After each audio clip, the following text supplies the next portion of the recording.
nagpahiram po ng 20 minutes ng inyong hapon. Ako po si Boy, and welcome to Fast!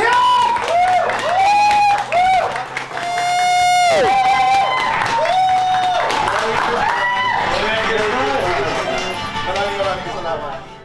Pag kayo lang na mga young men, chismoso kayo.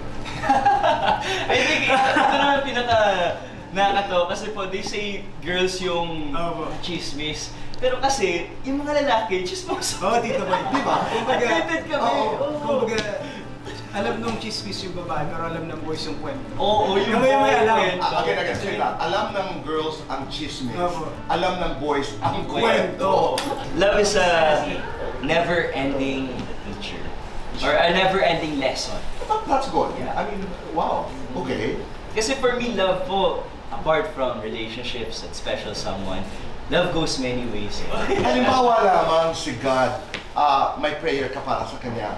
You wish na sana ang ibulong ng Diyos sa'yo ay isang pangalan ng babae. Ano ang nais mo? Christmas, it's a wish, di ba? Yeah. Halimbawa, God, please whisper to me the name of the girl I should love. No, siguro the fact that I accepted the peace na to be single muna, when the right time comes, it happens eh. And siguro, that's God's timing. So when he answered that prayer, I met a girl. You meet a girl, pagkatapos. And we developed a good relationship together. So, si Cassie po. We're happy naman being good friends.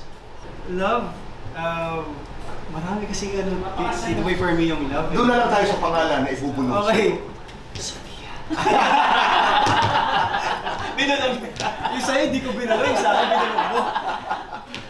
Doesn't really care about labels. Yes. Doesn't really care about sagutin kayo ng yes or no. Parang alam nyo na. Yeah. Totoo yun. It's very true, Tito Boy. And actually, I think that's a big problem because that's where the miscommunication comes in. Na yung partners, they're expecting a lot from one another. Pero wala namang and walang label. So, pwedeng, halimbawa, si girl is, ba't mo ginawa yun? Pwede ko sabihin na, hindi naman tayo ano, di ba? So parang, it's wrong kasi yung feelings nadadamay na eh. And mas masakit actually pag walang label. Right. So anong label yun ni Cassie? Ikaw ang nagsabi na problema yun? Yeah. Ba't ka tumitingin Oo ba nga, no?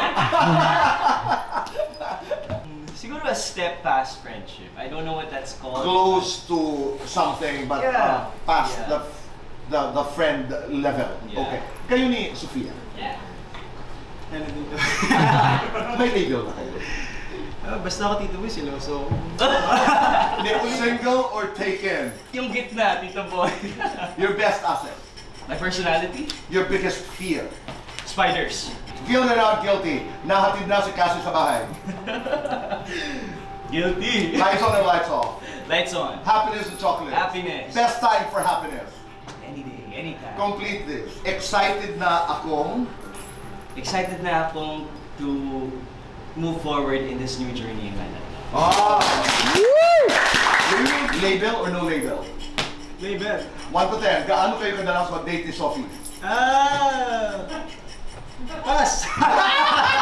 Gaano kayo kadalas mag-text ni Sophia? Lagi.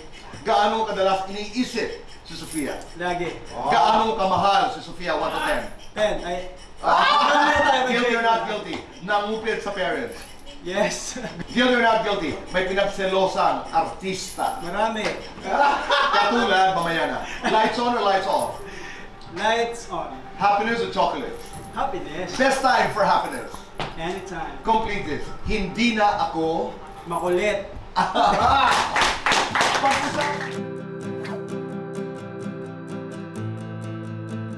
Hello sa mga kapuso natin dyan, abangan niyo po ang Prinsesa ng City Jail.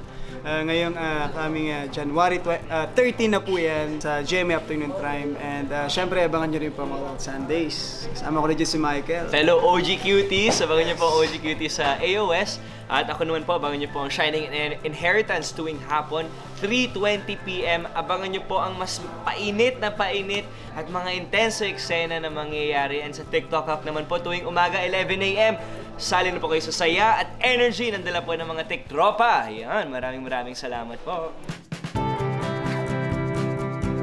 Nako, napakaganda. Ang saya lang. Parang nagkikwentuhan lang tayo eh. Ano lang talaga siya, kumbaga medyo naging emotional tayo kanina. Yes. Pero, saya. Nag-enjoy ako, ang dami kong natutunan. Always naman, pag si Tito Boy nagbibigay ng advice ng mga lessons, nakikinig lang talaga.